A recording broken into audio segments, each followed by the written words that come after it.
చిన్న విషయం చెప్పనా, ఆయనకి చాలా చాలా శక్తి, ప్రభావము, మహిమ, ఆయన ఏదన్నా చేయటానికి సమర్థత కలిగినటువంటి వాడు. ఆయన కోసం ఎప్పుడైనా ఒక రొట్టెను సృష్టించుకున్నాడా? ఆయన కోసం ఒక పడవను సృష్టించుకున్నాడా?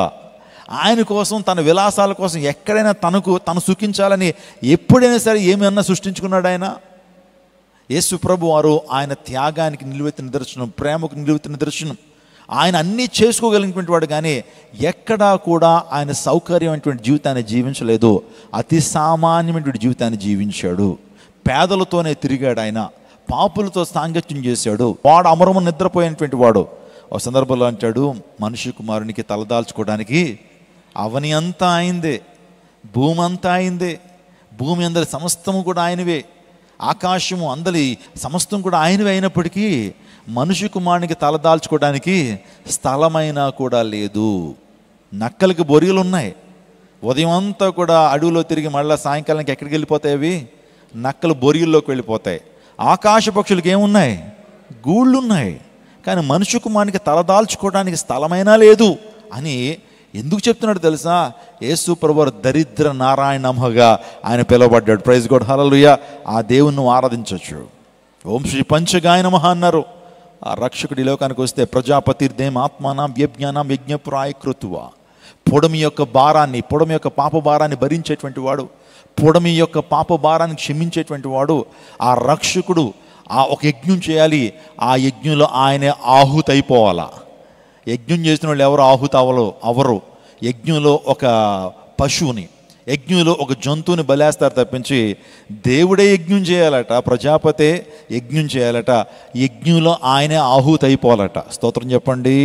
మరి లోక చరిత్రలో యజ్ఞం చేసిన వాళ్ళు, అదే సిలువ యజ్ఞం, ఆ యజ్ఞం చేసినటువంటి వారు, అందులో బలైపోయినటువంటి వారు ఎవరు? నిజంగా ఆయనే కదా. భారతీయులు కూడా నమ్ముతున్నారు. రక్షకునికి ఆగమనం గురించి రాసుకున్నారు. ప్రవక్తలు ప్రవచనాలు రాసుకుంటే ఆ ప్రవచనాలన్నీ కూడా ఏ ఒక్కరిలో నెరవేర్చబడుతున్నాయి?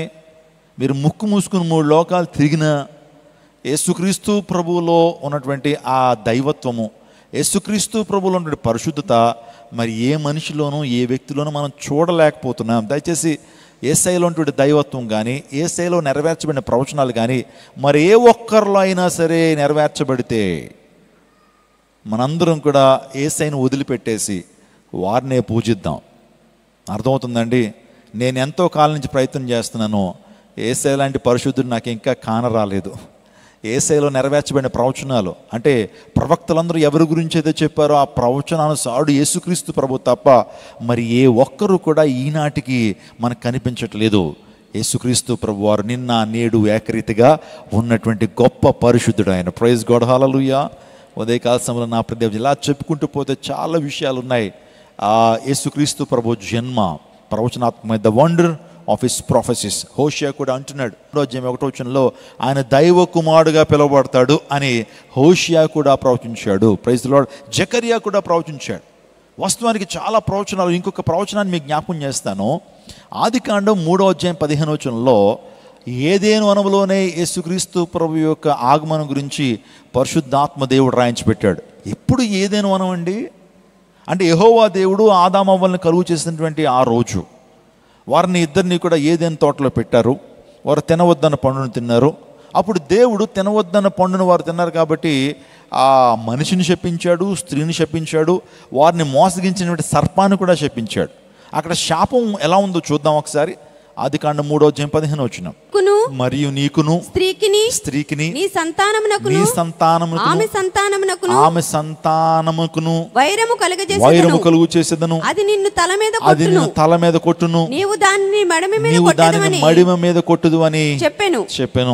చూడండి, ఇక్కడ సర్పాన్ని దేవుడు శపిస్తున్నాడు.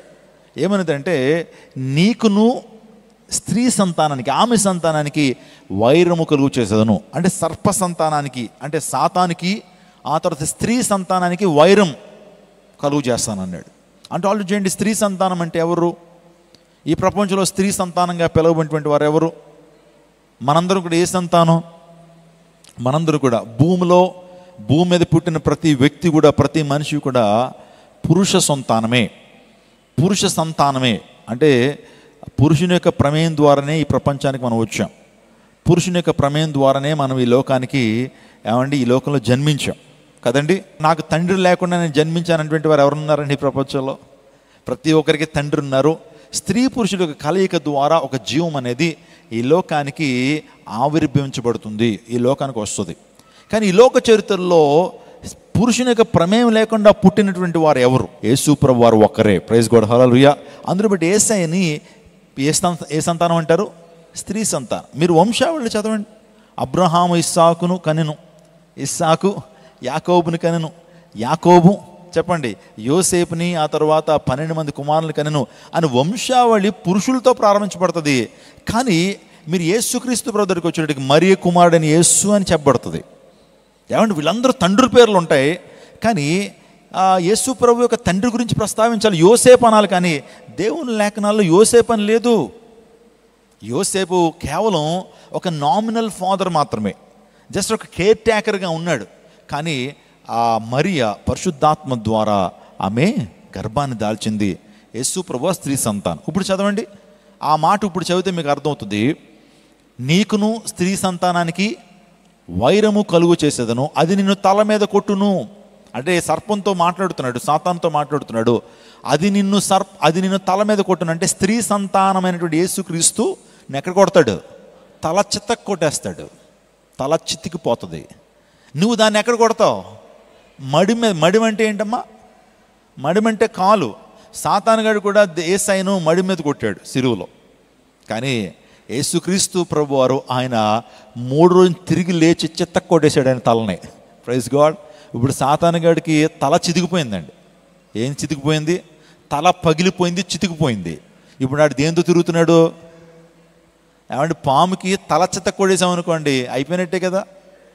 ఇంకా ఎవరైనా పాము కొట్టేటువంటి వారు కాన్సన్ట్రేషన్ అంతా దేని మీద ఉంటుంది? తోకెక్కడ అని చూస్తారా? తల ఇదే, తల మీద కొట్టరా అంటారు పాము కొట్టేటువంటి వాడిని. యేసు ప్రభు వారు తల మీద కొట్టేసాడు, చితికిపోయింది. ఆడు ఇప్పుడు ఏం వేసుకుని తిరుగుతున్నాడు చెప్పండి? తల ఆల్రెడీ సిలువలో ఏమైపోయింది? చితికిపోయింది. ఇప్పుడు ఏం వేసుకుని తిరుగుతున్నాడు? వెనకాల తోక కదిలెత్తున్నాడు. దానికి నువ్వు విపరీతంగా భయపడిపోతావు. తోకకే చచ్చిపోయాడు వాడు, తల చితికిపోయింది, తోకతో ఇలా అంటున్నాడు. ఆ తోకకి భయపడిపోతున్నాం మనం. ప్రైజ్ గాడ్, హల్లెలూయా. భయపడద్దమ్మా, సాతానుగాడికి భయపడద్దు. అపవాదిని ఎదిరించుడి, అప్పుడు వాడు మా యొద్ద నుంచి పారిపోదు. ఆడు నిలబడేవాడు కాదాడు. ఎందుకంటే మన ప్రభు ఆల్రెడీ ఆడిని ఏం చేశాడు? సిలువలో చిత్తకు కొట్టేశాడు. ఆడి యొక్క తల చిదిగిపోయింది వాడికి. కానీ తోకతో తిరుగుతున్నాడు. అందరు బట్టి తోక భయపడద్దు, మీరు తోకకు భయపడద్దు అని దేవుని లేఖనాలు సెలవిస్తూ ఉన్నాయి.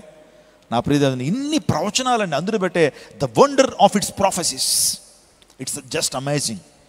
ఆయన ప్రవచనాలు అద్భుతమైనవి. ఇలా చెప్పుకుంటూ పోతే చాలా విషయాలు ఉన్నాయి. The wonder of his birth, ఆయన పుట్టుకలో ఏం జరిగిందని అంటే ఆకాశంలో ఒక సెలెస్టికల్ మిరాకిల్ జరిగింది. ఆకాశంలో తార పుట్టింది. దీని గురించి చాలామంది ఖగోళ శాస్త్రవేత్తలు రీసెర్చ్ చేశారండి. నేను ఒక మాట చెప్పాలి ఈ ప్రత్యేకమైన సమయంలో. యేసుక్రీస్తు ప్రభు గురించి, యేసు ప్రభు వారి జీవితం మీద, యేసు ప్రభు జన్మ మరణ పునరుత్థానాల మీద జరిగిన రీసెర్చ్ ఏ మనిషి మీద, ఏ రాజ్యం మీద, ఏ దేశం మీద, ఏ ఒక అంశం మీద జరగలేదు. ఇప్పటికీ జరుగుతూనే ఉన్న ఆయన గురించి పరిశోధనలు. కానీ ఏ ఒక్కరు కూడా యేసు ప్రభు దైవత్వాన్ని కాదనలేకపోతున్నారు. ప్రైజ్ గాడ్, హల్లెలూయా.